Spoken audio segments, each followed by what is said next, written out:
একো নাই তেওঁলোকৰ যেহেতু ঘনিষ্ঠ মোৰ সেই অনুযায়ী মাতিছে চাওঁ কি হয় এতিয়া কেনেকৈ লগ পাইছিল জুবিন দাকতো আমি চবেই লগেই পাইছোঁ কিন্তু কথাটো কি হয় তেওঁলোকৰ ঘনিষ্ঠ মোৰ বাৰ লগতো ভাল যথেষ্ট নিজৰ বাৰ মোৰ তেখেত গতিকে মাজতে এটা কি হৈছিলে ফেচবুকত বা এনেকৈ এটা মোৰ নিজৰ ফটোখন লগাই যিকোনো এটা ভুৱা প্ৰফাইল কিছুমানে যি টি কথা কৈ আছিলে হয়তো সেইটো হ'ব পাৰে এটা গৈ চাওঁ কি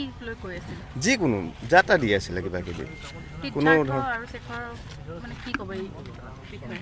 এতিয়া কি কৰিম এতিয়া ন্যায় পাওক আৰু সকলোৱে ভালকৈ তদন্ত ভালকৈ হওক নাই মই তেওঁলোকৰ লগত ইমান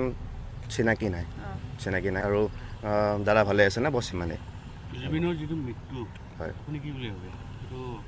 কি হ'ব পাৰে এনে আপোনাৰ এতিয়া চাওক বহুত কথা ওলাই আছে কিন্তু ৰৈ আছোঁ তদন্তৰ শেষ পৰ্যায়লৈকে কালি যিটো মুখ্যমন্ত্ৰীয়ে মন্তব্য কৰিছে বিস্ফোৰক মন্তব্য কৰিছে কাৰণ তেওঁ কৈছে যে হত্যাটো মই এনেই কৰি থকা নাই মুখ্যমন্ত্ৰী হিচাপে সেই বিষয়টো কি ক'ব সেইটো বিষয়েনো কেনেকৈ ক'ম এতিয়া আমি আচলতে কোনেও ক'ব নোৱাৰে এইটো তেওঁলোকে ভালকৈ চৰকাৰে তেওঁলোকে উচিত সিদ্ধান্তটো লওক চাওক চালি জাৰি চাওক সকলো কোনো মানুহ যাতে সাৰি নাযায় সিমানেই আৰু ধন্যবাদ